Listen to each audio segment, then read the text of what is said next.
Siempre es un gusto ver caras conocidas, pero también caras nuevas en estos eventos. Les doy un breve contexto. Yo tengo que hacer tres cosas ahorita.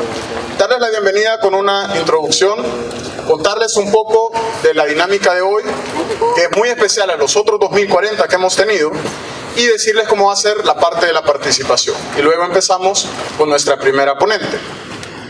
Esta es una discusión que de Global Shapers y con todas estas organizaciones aliadas que ven acá, queremos iniciar en el país para dejar de solo pensar en el pasado o solo dejar enfocarse en coyunturas muy del presente, pero por primera vez poner un horizonte de futuro. Discusiones en distintas esferas. Y comenzamos, por ejemplo, con el futuro de la tecnología y cómo eso tenía un efecto en la economía, y cómo eso creaba una nueva economía del conocimiento, y cómo mandaba invertir en capital humano, y esa fue nuestra primera ronda de 2040. Pero también tenemos otros temas, como el futuro del emprendimiento, o pronto el futuro de la mujer. En el 2040 pasado se nos unieron, aparte de Facebook, el Diario de Hoy, UNICEF y Media Solutions, que nos permite este escenario increíble, nuevos aliados, y junto con la Embajada Británica, con Fomilenio y con el Banco Interamericano de Desarrollo, decidimos comenzar una nueva ronda de infraestructura. Entonces empezamos con el futuro de la infraestructura, pensando en ese país a nivel macro, en ese plan de infraestructura que necesitaba El Salvador y que tiene que ver con el futuro de otras cosas, del agua que vamos a recibir, de la educación, de la movilidad de distintos pueblos en El Salvador para insertarse en el mercado laboral. Este día, este miércoles 13 de marzo, queremos bajar un poco y apartarnos de ese enfoque macro de infraestructura del país y enfocarnos en el futuro de la ciudad. Este espacio que tenemos ahorita, por ejemplo, en la ciudad, es bastante inusual. Estamos en un espacio bellísimo, pero también cerrado, en medio de mucho desorden, de mucho tráfico, de aceras pequeñas. Vamos a hablar de algo que nos afecta más directamente, y esa es la conversación que vamos a tener este día. Esta ronda cierra con un tercer 2040 en donde vamos a discutir cómo vamos a financiar todo esto que estamos hablando. Sobre la metodología, siempre lo queremos hacer express. Una hora relajada después del trabajo, después pueden tener algunas bocas, algunas bebidas para seguir el tema, pero una hora que por primera vez vamos a hacer algo, y es que no hay un ponente del que reaccionamos, sino que hoy tenemos tres ponencias principales que voy a introducir en su momento. Lo otro es que para agilizar las preguntas y hacerlo todo en una hora, porque lo sagrado de estos eventos es el tiempo, ustedes pueden ir a Twitter. Sabemos que las redes el día de hoy parecen estar botadas, pero en Twitter ustedes pueden poner en el hashtag El Salvador 2040 cualquier comentario o pregunta que tengan durante las ponencias, y eso al final lo vamos a retomar. Entonces iniciamos, y vamos a iniciar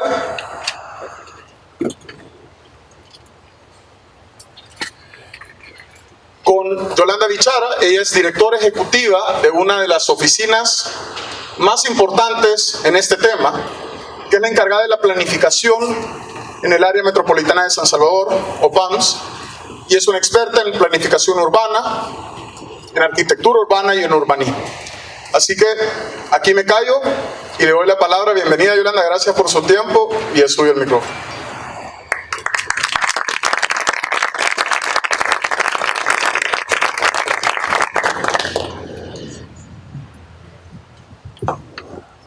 Hola, tengan todos muy buenas tardes, noches, sumamente contenta de estar por acá.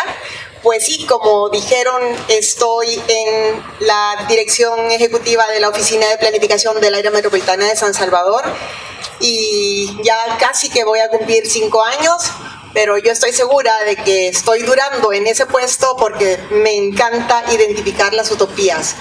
Pero más allá de eso, me encanta trabajar con toda la pasión para que esas utopías cada vez sean más realidad. Bueno, igual soy madre de 3 hijos, de los que estoy orgullosísima. pero igual estoy bastante orgullosa de mis otros consentidos, mis escandalosos y alborotados. Pero ahora sí, apuestas urbanas para el área metropolitana de San Salvador.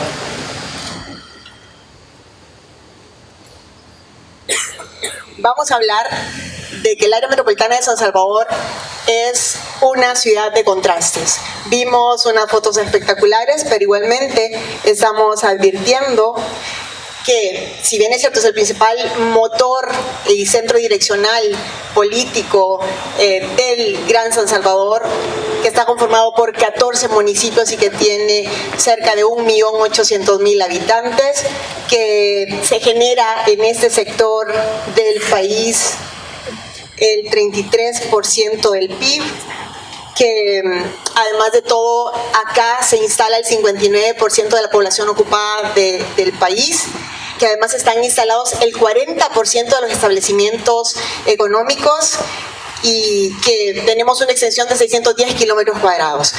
Pero todo esto está generando una gran presión sobre el uso y la planificación de nuestros recursos. Estamos hablando de problemáticas de ciudades bastante complejas. Y entonces aquí advertimos contrastes. El 28% de la población del área metropolitana de San Salvador vive en asentamientos urbanos precarios. Estoy hablando de más de 500.000 habitantes. Solamente el 9% de las aguas residuales son tratadas. El 70% de la red de aguas lluvias se desconoce. Y las que se conocen tienen cerca de 60 años o más. El 38% del agua potable que llega a nuestras casas, antes de que llegue, se ha desperdiciado un 38%. Tenemos un espacio público deficitario, 3.3 metros cuadrados por habitante.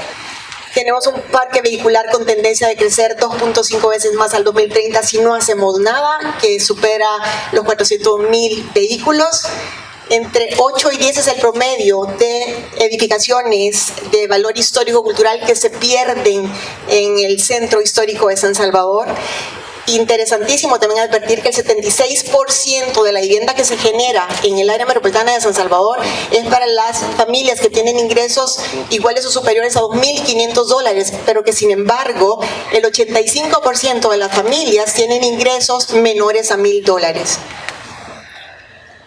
En el centro histórico hay suelo privado, que está costando cerca de $50 millones, equivalentes a un poco más de 175.000 metros cuadrados, y en el que, si fuésemos proactivos, perfectamente pudiésemos desarrollar cerca de 3.000 viviendas en edificaciones de 3 niveles, si fuera el caso. El 49% del total de la población ocupada trabaja en microempresas y el 93% de todos los establecimientos que están económicos en el área metropolitana son microempresas. Si hacemos proyecciones para el año 2030, advertimos que vamos a ser 27.000 familias más de las que somos ahorita y que vamos a necesitar 350 hectáreas de suelo urbanizado, vamos a generar 125 toneladas al día adicionales de residuos, vamos a necesitar 14.000 metros cúbicos al día más de agua apta para consumo humano y por lo tanto vamos a tener que tratar 11.200 metros cúbicos de agua adicionales, vamos a necesitar 50 hectáreas de espacio público y la tendencia al crecimiento vehicular pues igualmente es espantoso, superaremos los 9.000 vehículos en hora pico.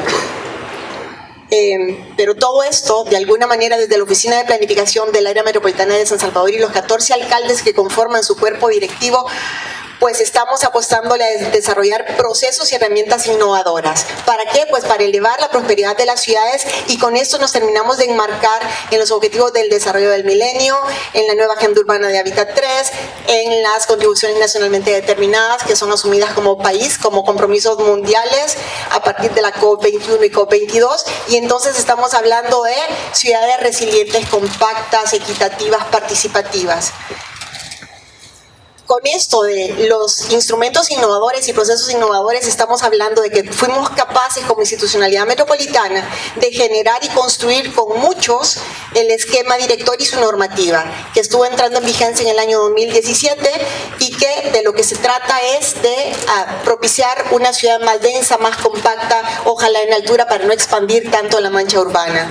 Pero este esquema fue generado a partir de una serie de mapas y análisis ambientales de tendencias por presiones de inversión, de dinamismo de la red vial primaria, secundaria, por los equipamientos sociales y de salud.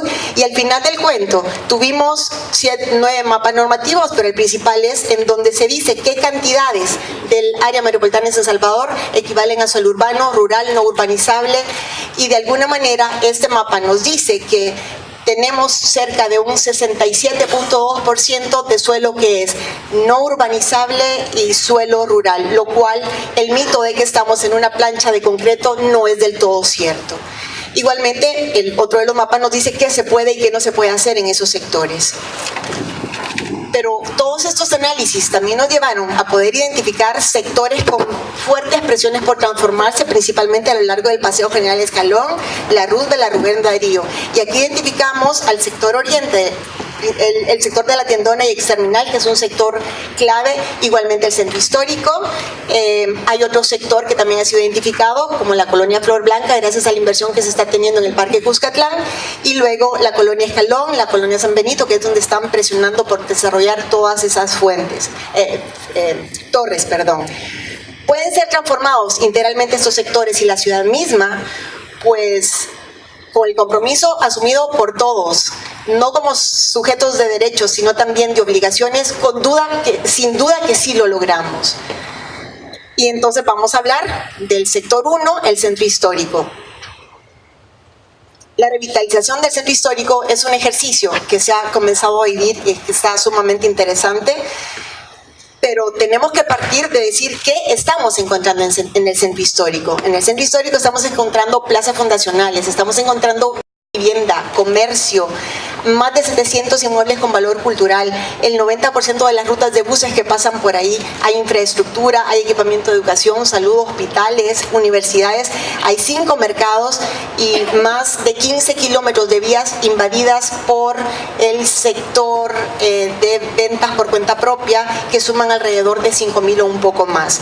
Pero detrás de todo eso también seguimos encontrando muchos intereses, voluntades y acciones interinstitucionales. Por ejemplo, sin ANDA no somos nada, sin el PMT con el transporte no somos nada, hay asociaciones de empresarios, vendedores por cuenta propia, hay cooperativas de vivienda, la UPAMS, la municipalidad, el MOP, y de lo que se trata es de podernos articular tal cual. Estamos en ejercicios iniciales a efecto de recuperar este sector del territorio tan valioso. Ha sido una apuesta municipal el de contar con un centro histórico funcional, física, social y económicamente desarrollado, revitalizado y competitivo para atraer inversión y por sobre todo el respeto a la historia. Así, la municipalidad estuvo firmando un convenio con la OPAMS y se le apoyó a invertir cerca de 9 millones de dólares. Ya están invertidos en el centro histórico con plata de la municipalidad. Se seleccionaron 23 manzanas que coinciden más o menos con el microcentro delimitado por el decreto legislativo. Se conformó una unidad técnica ejecutora, que es un equipo de jóvenes con el cual se estuvo diseñando, supervisando, articulando ejercicios, diseños, licitaciones, y al final se ha logrado la remodelación de las 3 plazas fundacionales. Igualmente se desarrolló un parque lineal, cerca de 1 kilómetro de corredores urbanos, 2 kilómetros con vías de cableado subterráneo. La revalorización del patrimonio se estuvo iniciando, trajimos expertos de México para advertir el nivel de vulnerabilidad que están en los 3 monumentos históricos de cada uno de estos parques. Ha quedado escrita una serie de recomendaciones valiosísimas que hay que emprenderlas. Se inició el mejoramiento de fachadas, también con apoyo de la empresa privada, y bueno, la gestión económica no podía detenerse, había que dialogar y concertar para poder reubicar 772 ventas y que permitieran hacer obras sobre el espacio público. Hubo una serie de alianzas con la mesa de empresarios del centro histórico y la agenda cultural que nos permitió vivir y hacer uso de estas obras nuevas. Pero ¿qué sigue ahora con el centro histórico? Pues continuamos. La municipalidad está completamente comprometida con este proyecto. Se va a continuar en una fase 2 en la que se esperaría desarrollar la Plaza José de San Martín, la Plaza Simón Bolívar, seguir con más corredores y más parques lineales, pero igualmente sobre el eje que les mencionaba de la Roosevelt, Darío, etcétera, está la colonia Flor Blanca con apoyo ahorita de la Fundación Buffett. Hay mucha mirada de USAID para apoyar la consolidación de todos los esfuerzos que se requieren, porque hacer una inversión de 9 millones no es suficiente. Hay una serie de mesas técnicas conformadas a efecto que pueda trascender una simple unidad técnica ejecutora en toda una institucionalidad para que perdure en el tiempo todo lo que se requiere impulsar. Y definitivo, los retos del centro histórico son sumamente complejos. Tenemos toda una problemática, pero la municipalidad ha asumido de alguna manera atraer inversión, apoyar emprendimientos, recuperar espacio público. Y nosotros tenemos un juego importante. Nosotros, gobierno central, organizaciones civiles, ciudadanía, privados, necesitamos hacer el uso debido y cuidado del espacio público. Debemos desarrollar la movilidad, recuperar el suelo subutilizado y las estructuras obsoletas que existen. Necesitamos impulsar la sostenibilidad económica y cultural, regenerar la función habitacional, que es clave en todo centro histórico. Y desde cada uno de nuestros escritorios o nichos, pues comencemos o continuemos quienes ya comenzamos. Aprendamos del centro histórico. Necesitamos identificarlo, conocerlo, emprenderlo, desarrollarlo, usarlo, cuidarlo, sentirlo, pero por sobre todo, vivirlo. Y me quedo acá. Nuestro país necesita ejecutores de sueños. Debemos podernos maravillar por las cosas que solamente juntos vamos a poder alcanzar.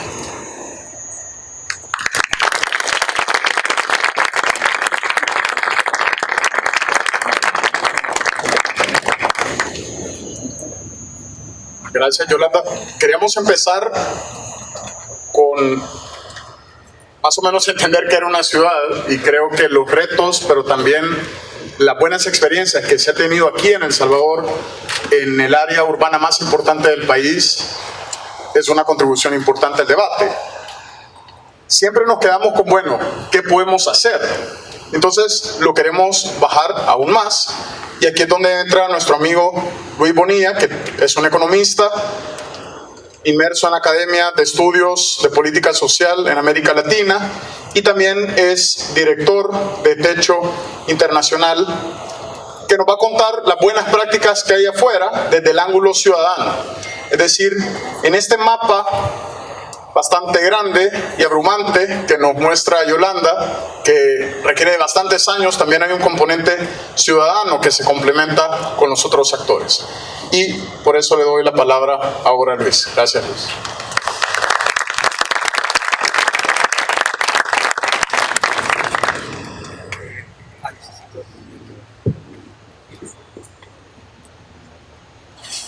Bueno, buenas noches a todos. Muchas gracias a los Global Shapers por la invitación y a todos los organizadores. Como dijo Guillermo, la idea aquí es que yo les pueda compartir un poco esta temática urbana desde la perspectiva latinoamericana y tratando de enfatizar un poco cuál es el rol de los jóvenes y de las prácticas ciudadanas en los procesos de transformación de las ciudades en América Latina. La verdad es que esta es una discusión que es, pues yo creo que muy interesante, muy pertinente y muy urgente en la región de América Latina y por lo tanto también en El Salvador, ¿verdad? Un poco como contexto, ya se dijo bastante, digamos, de los desafíos de las ciudades en el caso del área de San Salvador. América Latina es la región más urbana de todo el mundo. Aproximadamente el 80% de la población de América Latina vive en las ciudades. Y hay otras características de la región latinoamericana que destacan a nivel mundial. Una muy conocida por todos es que América Latina también es la región más desigual del mundo. También tenemos gran parte de las ciudades más violentas del mundo. Y también recientemente se ha publicado que somos una de las regiones más desconfiadas del mundo. Entonces los retos de las ciudades y la cuestión urbana están a la orden del día, ¿verdad? Entonces para partir quisiera mostrar esa foto y preguntar dónde creen, en qué ciudad creen que está ese lugar. ¿Alguien? Bueno, escuché varias cosas, no logré identificar ninguna, pero espero que puedan haber dicho muchas diferentes, ¿verdad? ¿Ciudad en El Salvador o...? No, en América Latina. Puede ser El Salvador, ¿verdad? Sí.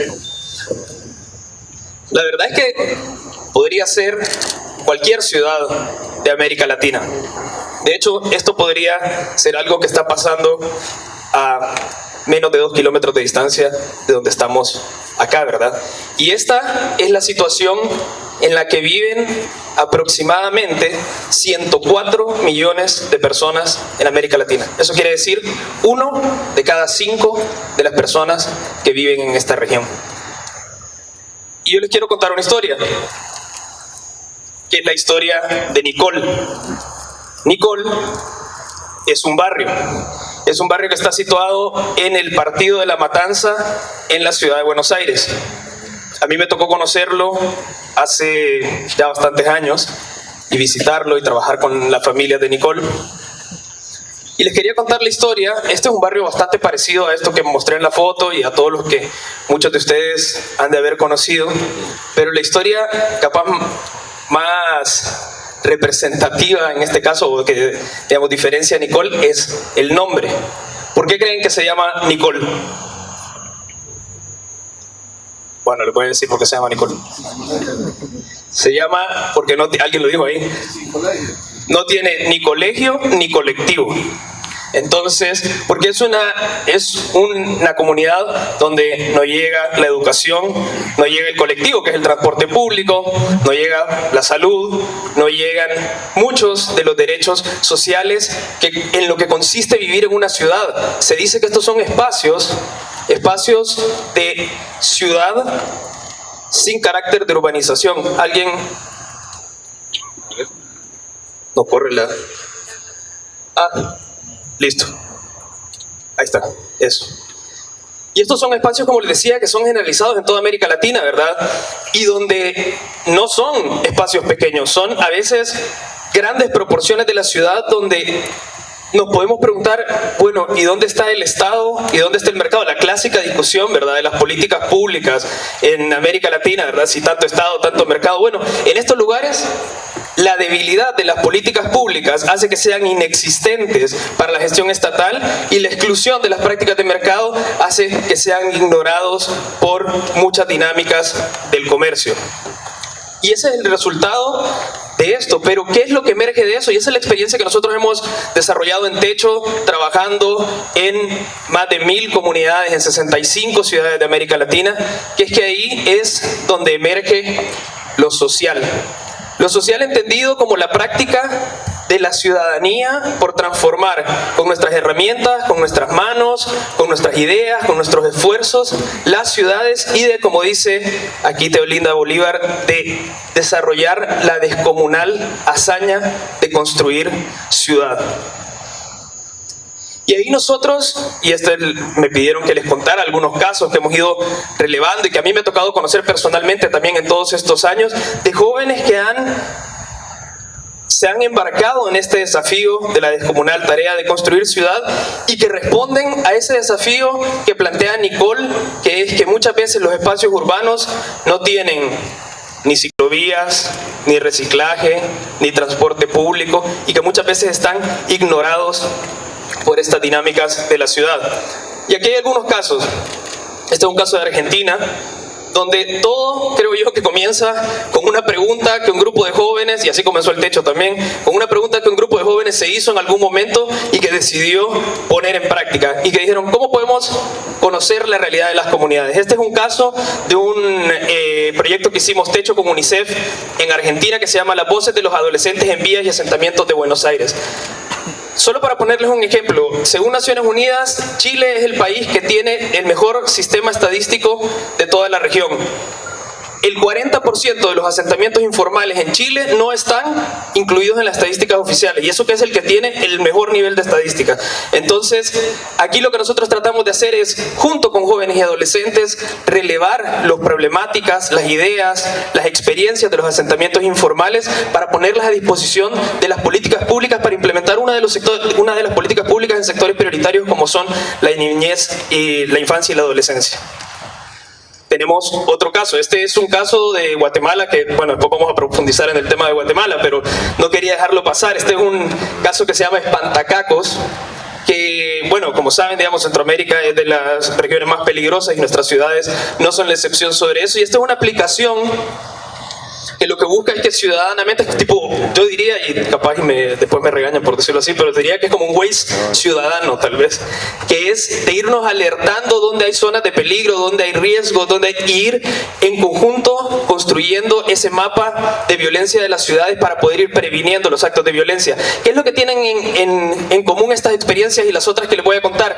El hecho de que no solo son experiencias sociales desde la ciudadanía, sino que empiezan a incidir en las políticas públicas, porque el programa del techo, el otro que les voy a contar, empiezan a ser tomados en cuenta por el gobierno como nuevas formas de entender y de enfrentar los desafíos urbanos que las políticas públicas, por su enfoque tradicional, probablemente no habían logrado desarrollar. Bueno, hay experiencias de reciclaje. Esta es una experiencia de una aplicación que junta a los recicladores de base, uno de los sectores más vulnerados y que viven en situaciones de mayor precariedad habitacional de las ciudades, con la gente que quiere reciclar y lo busca unir para poder incentivar ciudades más verdes. Esto nació en Chile, pero se está haciendo en varios países de la región. Y aquí hay otro caso que este sería uno de los que yo considero, digamos, como más interesantes también, que es un caso en Costa Rica, que simplemente es un esfuerzo de organización digital para construir y promocionar el ciclismo de manera sostenible, que una de las cosas más interesantes que tiene esto es un grupo de gente que va al trabajo en bici y se coordina para ir en bici, ¿verdad? Algo que parecería, digamos, muy sencillo, pero que es una hazaña en las ciudades que no tienen movilidad intermodal, ¿verdad? Pero lo interesante es que ahora ellos están trabajando con el gobierno para definir cuáles son las rutas que debe de llevar el programa de construcción de ciclovías, porque ¿quién conoce más la necesidad de las ciclovías que los ciclistas? Entonces estos son casos que nos dicen que la ciudad, estos problemas que planteamos y que yo creo que quedaron en la presentación bastante definidos, probablemente no son realmente problemas de la ciudad, sino que la ciudad es la solución. El problema es que no hemos construido ciudad desde la ciudadanía, ¿verdad? Que las políticas públicas y el funcionamiento del mercado y las dinámicas sociales no están incentivando la construcción de una ciudad integrada, compacta, y que desde la ciudadanía sí se están construyendo. Y ahí nosotros como Techo nos planteamos un desafío, que es, bueno, hemos ido identificando todas estas experiencias en los asentamientos. Algunas son comunitarias muy pequeñas, otras son a nivel metropolitano, otras son de carácter urbano nacional, ¿verdad? Que decimos, todo esto que hemos ido viendo, ¿cómo podemos hacer para conectar a estos hacedores de ciudad, que son gente que trabaja, digamos, en este tipo de experiencias o en otras experiencias, con las políticas públicas? Porque lo que nosotros queremos es que estas experiencias se aceleren y se escalen para poder inspirar lo que nosotros llamamos una nueva generación de políticas públicas.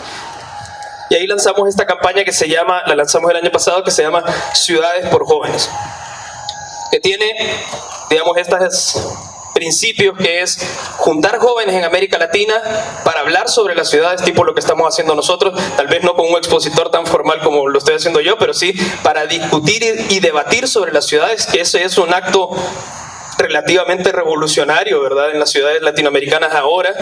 Proponer cómo queremos que sean las ciudades en nuestro país e identificar prácticas que sean inspiradoras para esta nueva generación de políticas públicas. Este es un esfuerzo que hasta la fecha ha juntado a más de 4.000 jóvenes que han levantado experiencias, como les digo, de distintas escalas, comunitarias, metropolitanas, nacionales, de más de 65 ciudades en 18 países de América Latina, y que han generado alrededor de 867 propuestas concretas de cómo podemos hacer desde la juventud un nuevo enfoque de implementación de las políticas públicas urbanas. Y es una campaña que además ha impactado a más de 10 millones de personas que han interactuado de una u otra manera con esta campaña. Y yo creo que, para ir cerrando, en esta experiencia a mí me tocó participar en muchas de estas mesas de trabajo, conocer varias de estas experiencias a nivel local, o sea, aquí en El Salvador, a nivel centroamericano y a nivel latinoamericano. Yo creo que lo que es común a todas estas experiencias cuando se abre el espacio para que los jóvenes puedan participar, y lo que nos plantean, digamos, con el reto que nos plantea la juventud, para implementar nuevas políticas públicas urbanas está basado primero en hacernos preguntas desafiantes, que son las preguntas que yo les comentaba al principio, que es cómo podemos hacer para tal cosa. Todos los grandes proyectos que hemos identificado comienzan simplemente con preguntas que probablemente parecen imposibles de lograr en un principio, con ideas innovadoras que simplemente es desde la ciudadanía tratar de hacer las cosas distintas para enfrentar los problemas tradicionales que a veces tienen décadas o siglos de existir en nuestro país, y con acciones comprometidas. Acciones comprometidas probablemente es lo más complejo de todo esto, y lo que yo quisiera destacar del desafío que tiene la juventud aquí, que es, aquí en América Latina me refiero, que es hacer de que las ideas innovadoras sean acciones concretas. Y ahí el desafío que nosotros tenemos de todo esto, nosotros lo resumimos en una consigna que es: el futuro de las ciudades tiene que venir con la creación de una nueva generación de ciudades. Y una nueva generación de ciudades que enfrente probablemente el mayor reto de América Latina y que sintetiza a todos los otros, que es construir una región con todas las diversidades y sin desigualdades. Muchas gracias.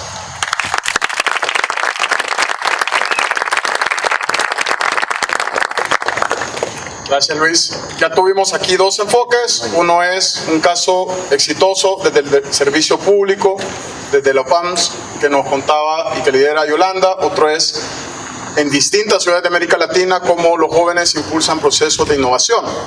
Algo que no les conté desde el inicio es quiénes somos, Global Shapers. Y lo traigo a colación porque ahora voy a introducir a alguien de nuestra casa, que es Julián Castillo. Julián Castillo es miembro de Global Shapers, pero del Hub de Guatemala. Esta es una red que surge a iniciativa del Foro Económico Mundial de jóvenes que queremos hacer cambios en nuestros entornos y en nuestras ciudades. Y por eso hay hubs por ciudades, no por países. Nosotros somos del Hub de San Salvador. Y esta tercera contribución que nos viene a compartir Julián es desde el proyecto que tiene él, Barranqueando. No voy a anticipar, pero creo que nos podemos fijar mucho en el efecto que podemos causar en esos espacios que todos dieron por perdidos.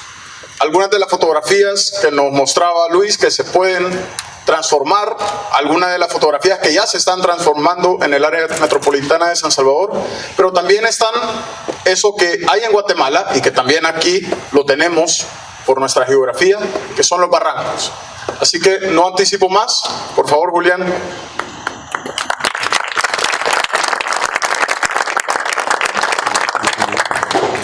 Buenas noches. Primero que todo, gracias por estar aquí, por la oportunidad, y a Global Shapers. Estoy muy feliz de estar aquí, pero aún más feliz de hablar de dos temas que me apasionan mucho. Uno es el futuro y el otro es las ciudades. Cuando hablamos de futuro es hablar de imaginarios, hablar de sueños, el porvenir. Cuando hablamos de ciudades, hablamos de personas. Ciudad viene de la civitas, del latín. Los romanos la llamaban así porque es la asociación de personas libres. Pensamos a veces que las ciudades son construcciones, puentes, infraestructura, pero realmente las ciudades van a la mera esencia humana, a la capacidad de intercambio libre, generar asociaciones libres e intercambios libres. Si combinamos los dos, vamos a ir al fundamento del ser humano, que hay dos diferencias principales que tenemos los seres humanos con el resto de animales. Uno es la capacidad que tenemos de colaborar de manera flexible y en grandes números.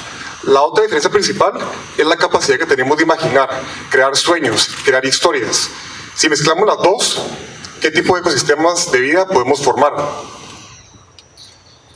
La pregunta que también quiero dejar hoy, ahorita en el aire, pero que lo piensen, es ¿cómo podemos construir colaborativamente las ciudades a través de las historias?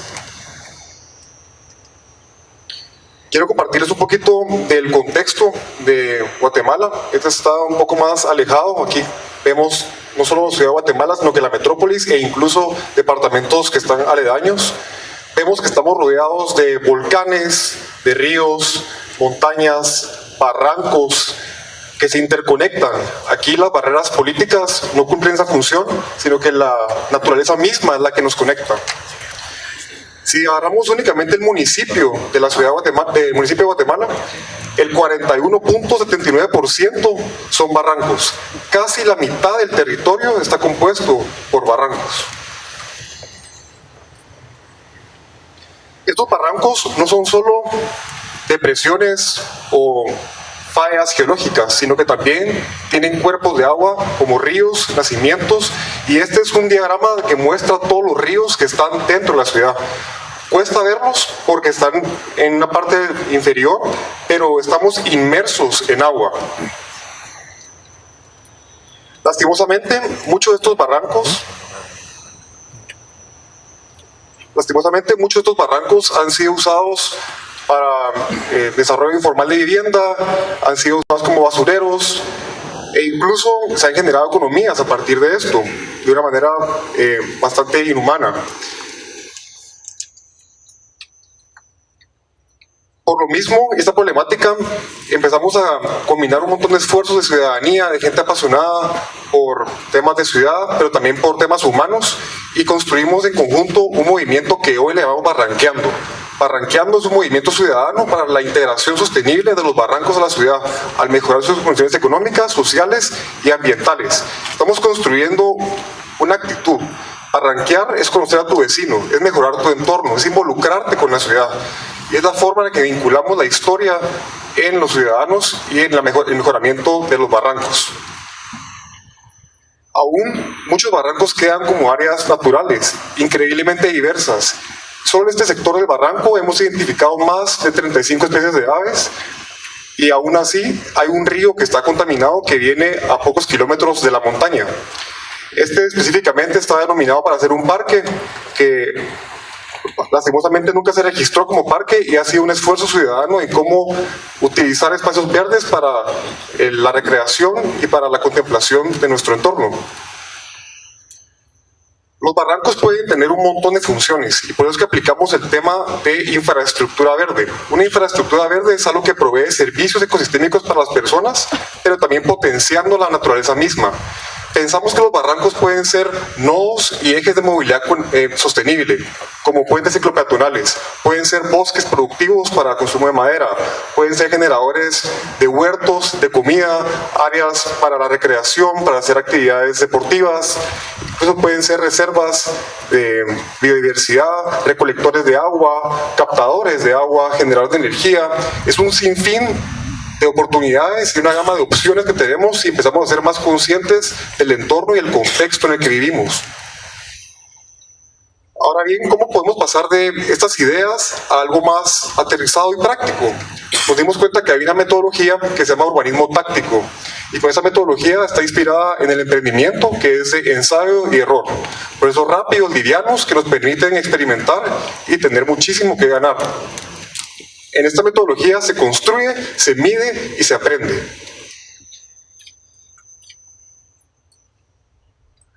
Por ejemplo, ¿qué pasa si ponemos una mesa dentro del barranco? Que el barranco socialmente ha dividido muchos sectores. Incluso vive gente dentro del barranco porque durante el terremoto, el conflicto armado, mucha gente emigró a la ciudad, no tenía dónde asentarse. ¿Qué tal si con esta intervención tan sencilla podemos empezar a construir algo como la confianza? Empezar a conocernos, ver a quién es tu vecino. Y con lo que pretendíamos acá es que cada quien llevara su comida y que pudieran conocerse. Incluso teníamos diferentes espacios para que organizaciones que trabajan por medio ambiente, barrancos y ciudades sostenibles pudieran compartir su trabajo, sus iniciativas, y que la gente tuviera con quién abocarse. Hicimos rutas ecológicas. ¿Qué tal que los niños conozcan los barrancos? Que las futuras generaciones empiecen a valorar y aprender de toda la biodiversidad que tenemos en nuestro país y ciudad. Estos 3 niños viven en el barranco. Ellos se acostumbraban a agarrar ondas y piedras y mataban los pájaros. Me los topé varias veces, la verdad, haciendo eso. Y empezamos a pensar cómo podemos darle una herramienta a estas mentes jóvenes para que en vez de matar el ave, la empiecen a apreciar. Y desarrollamos una guía de todas las aves que habitan en el barranco con una investigación que nos apoyaron una entidad de Guatemala. Y nos dimos cuenta de un fenómeno muy interesante, que al cambiar la herramienta que ellos tenían, en vez de una onda y una piedra y tener una guía de pájaros, lo que hacían era ir a buscar el ave, lo marcan y luego compartían sus hallazgos y aprendizajes con gente de su comunidad. Acciones rápidas que tienen impacto en largo plazo. O como por ejemplo este muro que colinda con el barranco estaba visto como un lugar inseguro, como un lugar abandonado. Cuando caminábamos por ahí nos decían tengan cuidado, que aquí es peligroso. Y dijimos, bueno, ¿y quiénes viven aquí? Tocamos las puertas, nos empezamos a involucrar con las personas y nos dimos cuenta que había muchísimas personas que querían mejorar su barrio, mejorar su entorno. Y juntos pintamos todo el catálogo de aves que habitan en el barranco como bienvenida al lugar. Hoy se ve así y es producto del trabajo de muchas personas, y después de 2 años uno va a este lugar y sigue intacto el mural, y es por la misma participación que genera estos círculos de confianza.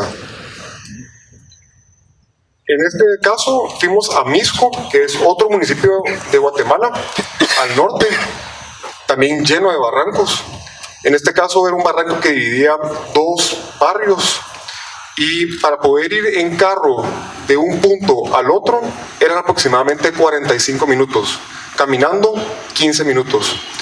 Tienen un puente acá y había un recorrido para bajar. Estaba muy deteriorado, lleno de basura, y en conjunto con vecinos, scouts, estudiantes, empezamos a limpiar y a dignificar este espacio. Hoy se ve así.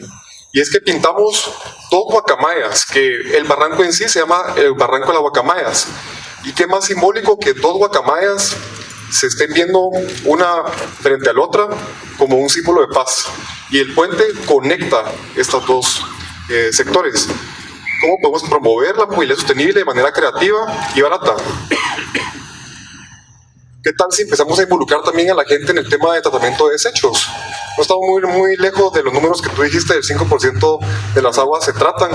En Guatemala es como un 7%, o sea que estamos muy cerca. Y realmente no sabemos a dónde va la basura. Solo decimos que alguien se la lleva, pero no tenemos idea de dónde para. Entonces realmente es como vinculamos a la ciudadanía a darse cuenta que podemos usar la basura y recogerla, y luego podemos clasificarla. Acciones rápidas, sencillas, que tienen impacto en largo plazo. También empezamos a evidenciar los acuerdos que ya existen en Guatemala. Por ejemplo, el acuerdo 2012, que regula las descargas de desechos en los ríos. Es un acuerdo que existe, pero que no se cumple. ¿Cómo podemos evidenciar que existe y que la gente se involucre para su cumplimiento? Hoy tenemos más de 28.200 firmas en favor de este acuerdo, y van aumentando, porque no es suficiente para todavía lograr que se construya la infraestructura para sanear nuestros cuerpos de agua. Todas las tácticas que hacemos siempre tienen herramientas de medición. En este caso, hicimos 350 encuestas antes y 350 encuestas después, y nos dimos cuenta de cómo cambian. Les preguntamos a la gente, ¿qué tan importantes son los barrancos? Nos dimos cuenta que eran importantes, pero aumenta a la hora que hacemos las activaciones. ¿O por qué son importantes los barrancos? Nos dimos cuenta que la gente sí aprecia que limpian el aire y captan el agua. ¿O qué te gustaría hacer en los barrancos? Nos dimos cuenta que la gente quería hacer deportes, senderismo, actividades culturales, lectura. ¿Qué es lo que te gusta de los barrancos? Especialmente es la naturaleza, y lo mismo, aumenta a la hora que hacemos intervenciones porque exponemos a la gente a la realidad del contexto.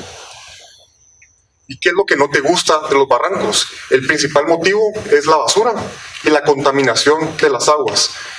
En el azar de lo que hablábamos, se habla mucho el tema de la delincuencia, y nos damos cuenta que en los estudios sale que es de los más bajos. El principal es basura y contaminación. Entonces todos estos datos nos ayudan a tener mejor apunte a las decisiones que hacemos y poder enfocarnos en proyectos puntuales. O cómo son los accesos a los barrancos también. Nos dimos cuenta que eran difíciles, que eran complicados. Y también el tema de confianza, si podemos confiar en la gente que vive en la colonia, y realmente nos dimos cuenta que aumenta a la hora de hacer esas intervenciones. Y le pregunto a ustedes, ¿cómo sueñan los barrancos? Seguros, como áreas recreativas, libres de contaminación. Y para ti barranquear es conectarse, disfrutar de la naturaleza, es una aventura, explorar, compartir con otros. Realmente depende de nosotros el uso que le queramos dar a los barrancos y el enfoque que le queramos dar. El Manual de Barranqueros fue una herramienta que nos ayudó mucho a vincular a la ciudadanía y a explicar todo el contexto de barrancos. Eso lo pueden descargar en línea, les puedo compartir después el link. Pero el objetivo es construir confianza, porque al final eso son las ciudades, círculos de personas. Hemos hecho también muchas alianzas, entidades que trabajan por medio ambiente, por barrancos, por ciudades, y hacer conexiones. Entre más gente se vincule y trabaje en colaboración, más rápido y mejor vamos a desarrollar nuestras ciudades.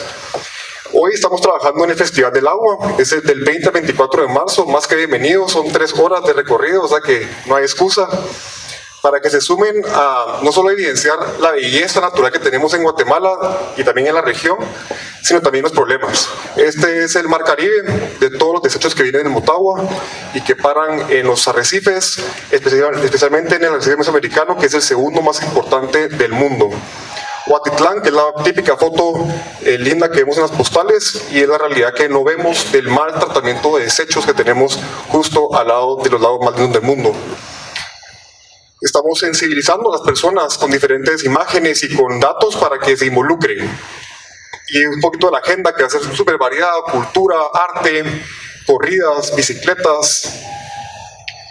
Y realmente nos damos cuenta que las ciudades ocupan únicamente el 2.6% del territorio mundial, pero consumen el 75% de los recursos. O sea que el impacto en las ciudades es muy alto en tema de recursos naturales. Y hoy los quiero dejar pensando en cómo sueñan ustedes su ciudad, cómo pueden vincularse ustedes con el desarrollo sostenible de su ciudad y cómo pueden también entusiasmar a los demás a que se sumen a su sueño. Muchas gracias.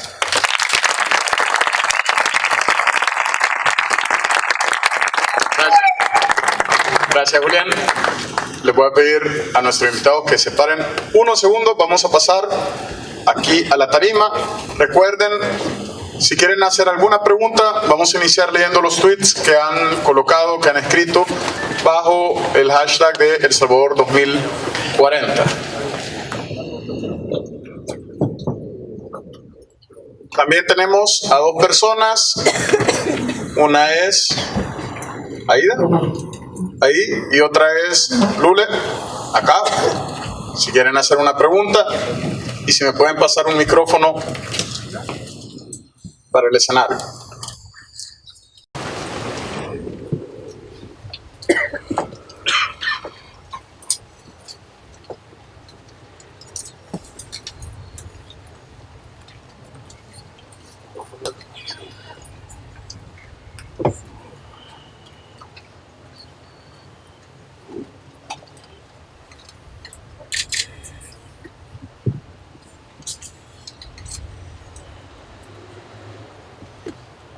A ver, tenemos 4 preguntas, 6. A ver, una dirigida específicamente a Yolanda, pensaría. ¿Cuál es el plan en OPAMS para solucionar los largos tiempos para el trámite de permisos y la burocracia actual, de manera que se pueda agilizar la inversión privada? En eventos anteriores ustedes han mencionado que en el 2040 terminará el bono demográfico y que debemos saber aprovecharlo. Ese bono demográfico representa un problema serio para las ciudades. ¿Cómo hacemos para enfrentar ese problema?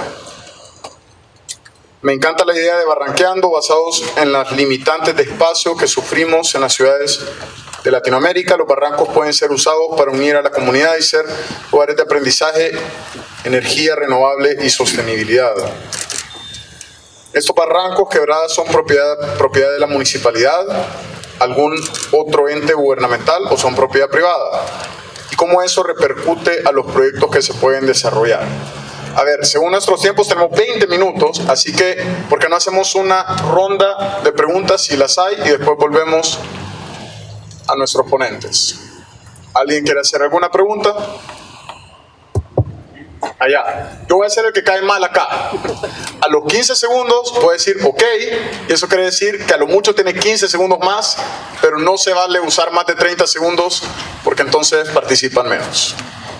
Buenas noches, mi pregunta es bien puntual sobre el tema del urbanístico. Vemos edificaciones, obviamente edificios y todo eso en los medios de construcción, pero ¿quién está controlando que estas edificaciones también tengan la regulación? Porque, por ejemplo, yo he conocido casos de personas que viven alrededor de los edificios y han tenido que cerrar las ventanas y todo porque la privacidad se está invadiendo por medio de todos los edificios, apartamentos y todo eso. Ok, perfecto, muchas gracias. ¿Quién más? Por allá. Buenas noches a la señora de OPAMS. Le pregunto, El Salvador es un país con una monociudad, solo tenemos la capital como una ciudad la más desarrollada, pero la mayoría de la población en el país vive fuera de la capital. Entonces, ¿qué debemos de preparar San Salvador para recibir a toda la gente que quiera venir a trabajar a la capital? O sea, San Salvador de 4 millones de habitantes, de 6 millones de habitantes, o desarrollar otra ciudad en el interior del país. Perfecto, gracias. ¿Alguien más? ¿De qué lado? Allá.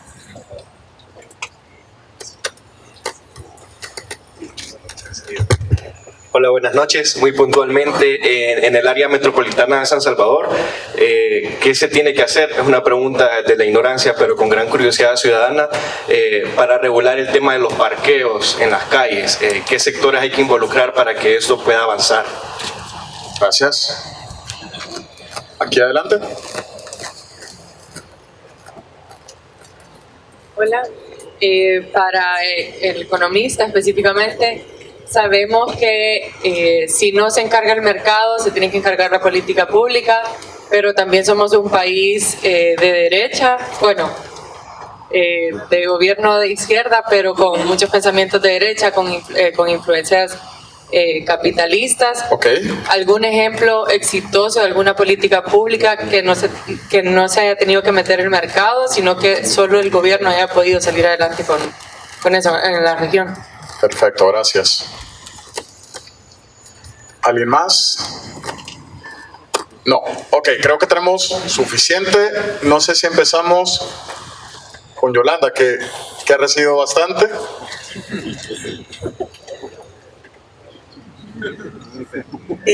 Probablemente ya se me olviden algunas, pero voy a tratar de responder. Tal vez no queden satisfechos de la respuesta, pero haré el intento. El tema de los trámites. La situación de los trámites es de que se necesita una mayor articulación interinstitucionalmente hablando, porque tenemos tiempos de ley que respetar, pero de nada sirve de que unas instituciones lo respetemos y otras no lo respeten. Pero tras esto, el gobierno, entiendo, está bastante comprometido, y lo entiendo y lo digo porque nada menos está la ley de agilización de trámites, en que obliga a que haya tiempos específicos de respuesta que al menos desde la OPAM se están cumpliendo. Pero hay un montón de peros, porque por ejemplo no podemos dar un permiso si no se tiene una factibilidad de agua potable, de agua apta para consumo. Y para recibir la factibilidad de agua apta para consumo, pues es una cantidad de tiempo adicional, y aun cuando la construcción en términos generales pudiese estar revisada y decir cumple con todo, pero si no tiene agua no podemos. Hay temas también como el tema de las escrituras. Si la escritura no está debidamente cabaleada, digámoslo, medida, remedida, inscrita, difícilmente podemos otorgar el permiso, porque se vulnera el Estado de Derecho, entre que si una escritura no coincide, podemos estar diciendo que va a construir sobre el vecino. Entonces hay limitantes más allá de lo técnico que nosotros vemos, que al no tener esos requisitos difícilmente podemos estar otorgando un permiso. Lo que sí les comento que cada vez más la ley de procedimientos administrativos, que ha entrado en vigencia ahora el 13 de febrero, creo que a todos los servidores públicos nos está poniendo en reflexiones bastante fuertes, y qué bueno, porque ya era tiempo de que la ciudadanía, los servidores públicos, estuviésemos a las órdenes de la ciudadanía.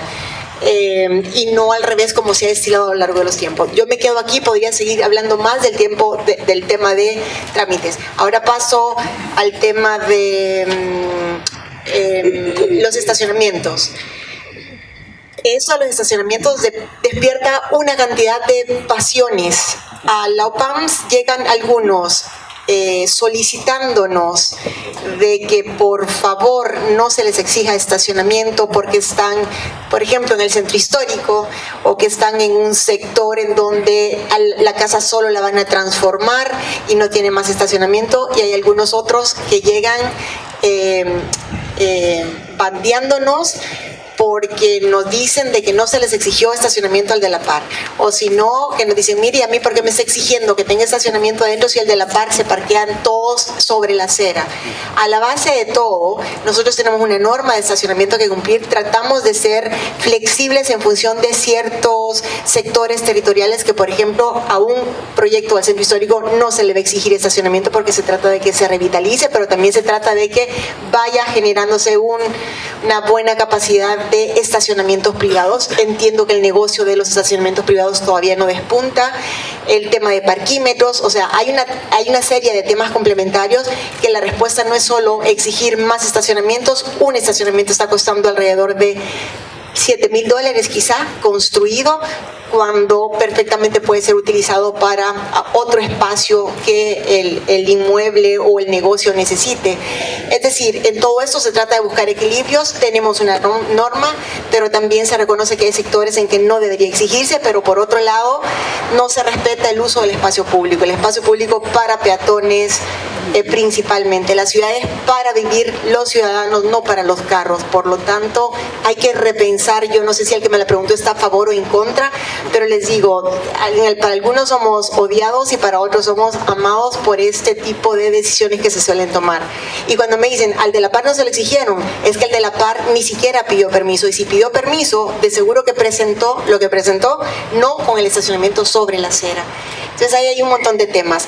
Me dijeron otro, que los 4 millones, bueno, también debe ser apuesta de gobiernos, principalmente el central, porque es de donde somos un país bastante centralista, se captan los recursos, impuestos, etcétera. Pero lo que quiero comentar es de que no se puede pensar en una sola cabeza de todo el país. Si bien es cierto, somos 14 municipalidades conurbadas, pero que ya hay otras más que se están conurbando, todo el sector del Valle de San Andrés y que pertenece a otra mancomunidad. No quiere decir de que no nos hagan presiones tremendas al Gran San Salvador. El tema es de que no sirven mapas por más participativos que se hayan hecho, por más cantidad de análisis de medio ambiente, de las principales capacidades de los soportes de infraestructuras de la ciudad.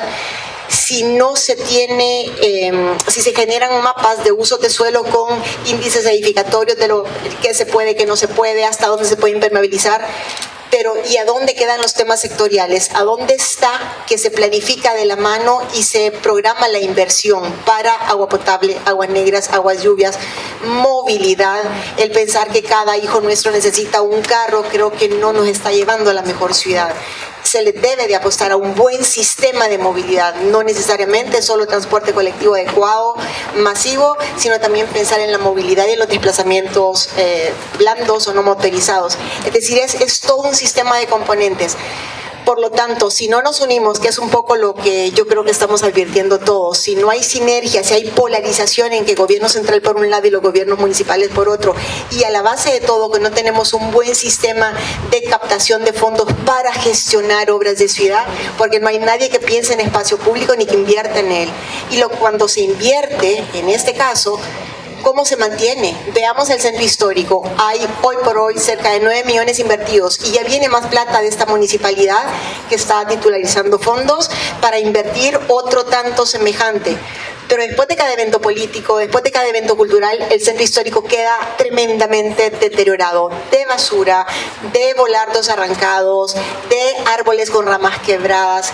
Es decir, no tenemos cultura ni tampoco dinero para mantenerlo. Entonces el gran reto a la base de todas las necesidades de ciudad y de país es el buen manejo financiero, la buena gestión, la buena captación, el buen manejo en términos generales, porque también, ¿verdad? Si se va a captar plata para eso, que verdaderamente se demuestre que se está invirtiendo en eso. Entonces el reto es complicado. El Gran San Salvador es el sector territorial que tiene mejores capacidades, no lo dudo, pero hay un montón de deficiencias. Lo podemos ver y lo podemos vivir. Sí creo que la unión y la articulación de esfuerzos es clave para esto. No sé si me hicieron alguna otra. Si no, después podemos retomarla en el break. A ver, si usan, pasamos a Julián.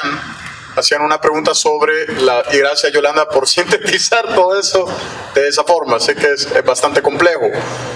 a Julián le hacían una pregunta sobre la propiedad de la tierra y cómo eso podía ser una variable en este proceso que están impulsando con Barranqueano.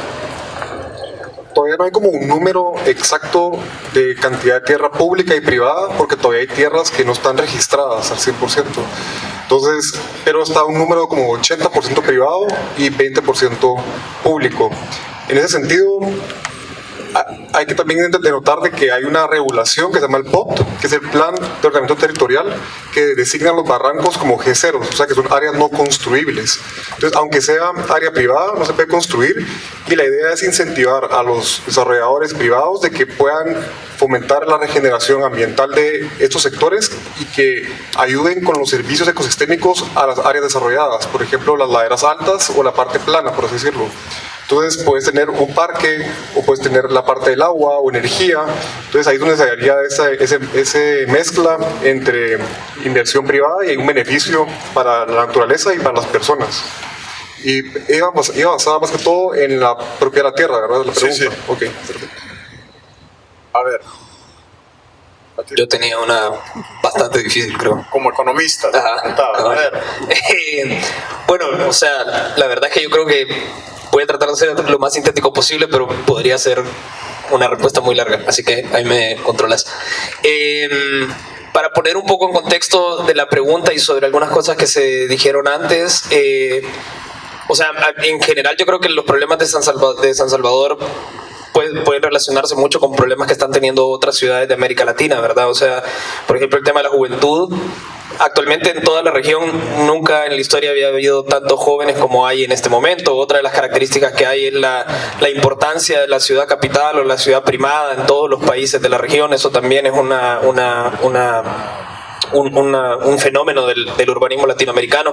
La centralidad de los gobiernos también, o sea, la importancia de los gobiernos centrales, aún en los países que son federales, siguen siendo países extremadamente presidencialistas y centralizados, y todo eso tiene que ver con el desafío que me planteabas del tema de las políticas públicas y la dicotomía de este Estado-mercado. Yo creo que ahí, cuando yo decía lo de la emergencia de lo social,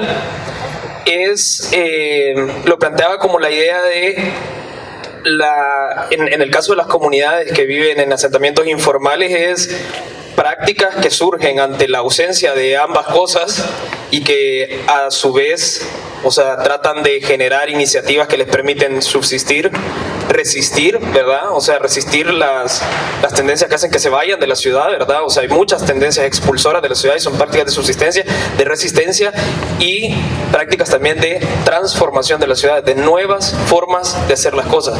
Y yo creo que ahí está el desafío principal, ¿verdad? Que obviamente que hay que dar la discusión entre si las políticas tienen que tener más un Estado tal vez más presente o el mercado, o más abiertos al mercado.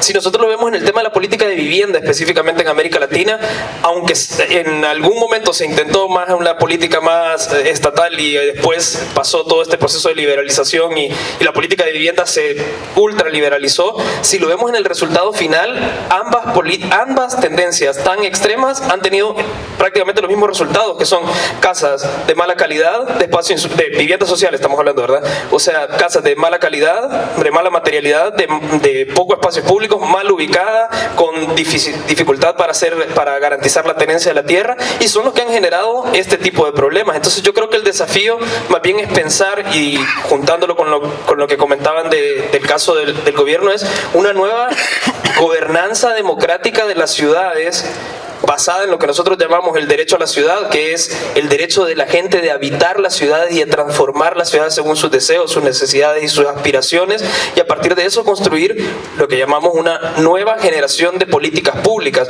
que rescate la función del Estado a la hora de planificar, la coordinación internivel del Estado entre los municipios, el fortalecimiento de los gobiernos que tienen una escala más metropolitana, la descentralización real de los gobiernos centrales, valga la redundancia, la multiescalaridad y multisectorialidad de las políticas, ¿verdad? O sea, que a veces una vez está en un territorio, en una ciudad de América Latina, y puedes llegar a una casa y decir, bueno, en esa casa, en ese asentamiento que vive en extrema pobreza, se necesita salud, se necesita educación, se necesita vivienda, se necesita de todo, y para todo existe un ministerio que tiene un programa, que tiene un gestor social, que tiene todo. O sea, ¿cómo logramos también integrar intersectorialmente al gobierno para generar una nueva gobernanza democrática que tenga en el centro, creo yo, el reconocimiento del valor de la ciudadanía para transformar las ciudades, que sea capaz de reformar el Estado para que sea un Estado presente, que sea capaz de generar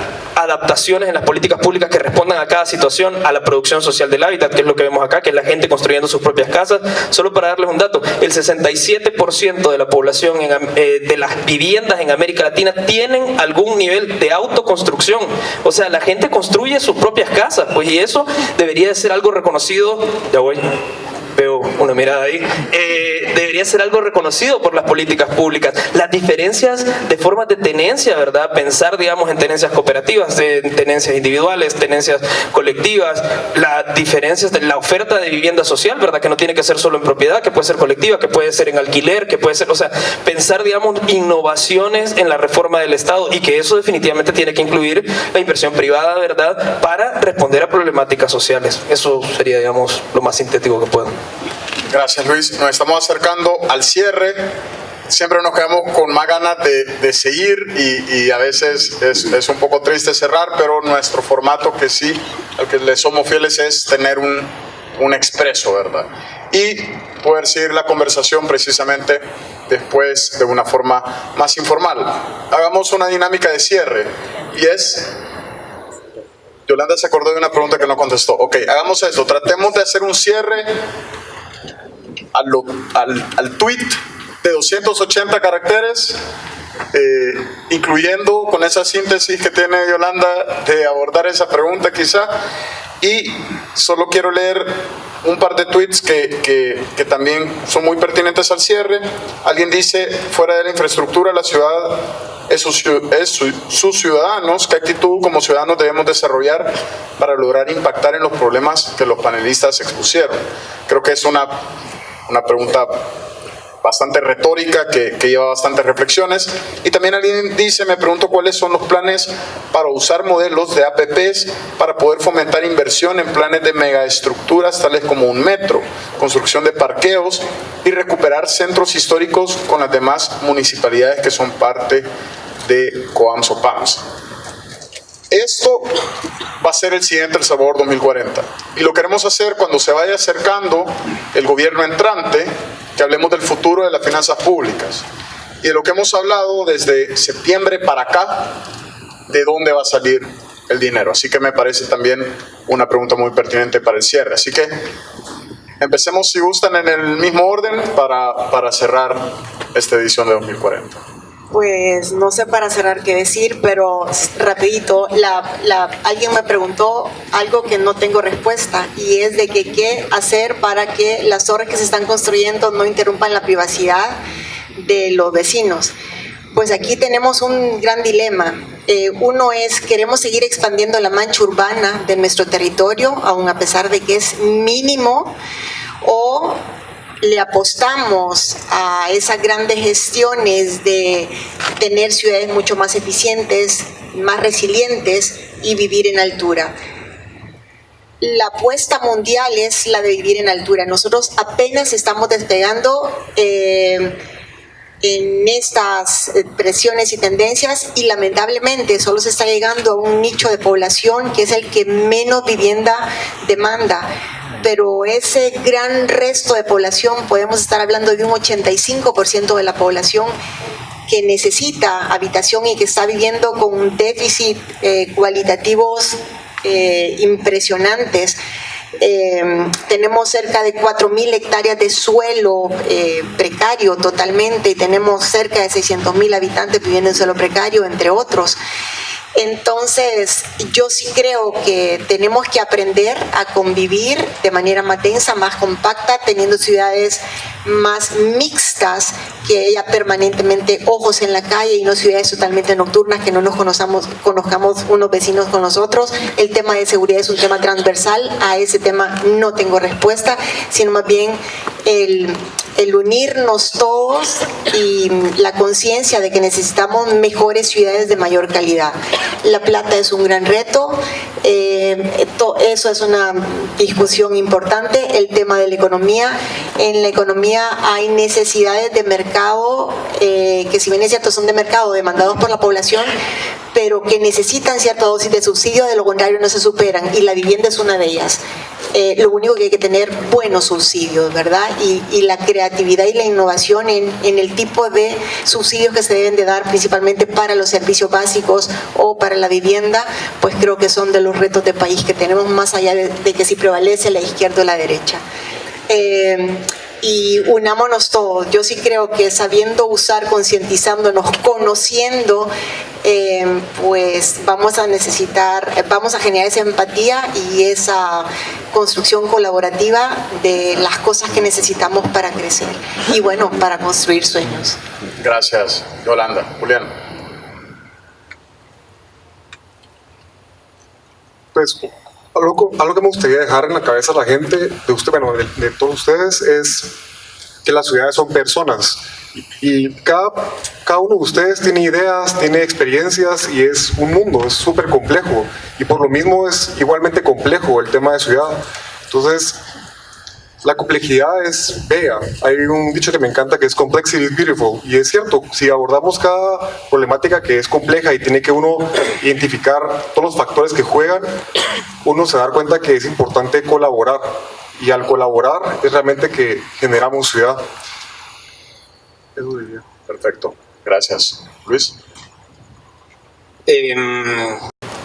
Bueno, yo creo que, digamos, estas conversaciones y hablar en general de las ciudades, diría que cuando hablamos de la ciudad estamos hablando principalmente de un fenómeno político que tiene manifestaciones espaciales, en infraestructura, en economía, en cultura y todo, pero es un fenómeno político. Y cuando hablamos de política hablamos de colectividad, ¿verdad? O sea, la política es colectiva. Y cuando hablamos de colectividad hablamos de nosotros, entonces, y nosotras. Y yo creo que, bueno, esa sería una reflexión, ¿verdad?, que dejaría, que es, cuando hablamos de la ciudad del futuro, estamos hablando de lo que nosotros seamos capaces de imaginar y de crear. Perfecto, gracias. Antes de agradecerles por compartir sus experiencias, su tiempo, con un gran aplauso, tengo que hacer dos cosas. Primero, agradecer a nuestros aliados, primero a nuestros fundadores, el diario de hoy, UNICEF y Facebook, a Media Solutions, que en serio nos permite tener este escenario magnífico, pero también a nuestros nuevos aliados que están siendo claves en este momento para abordar esta discusión del futuro, a la Embajada del Reino Unido, al BID y a Fomilenio 2.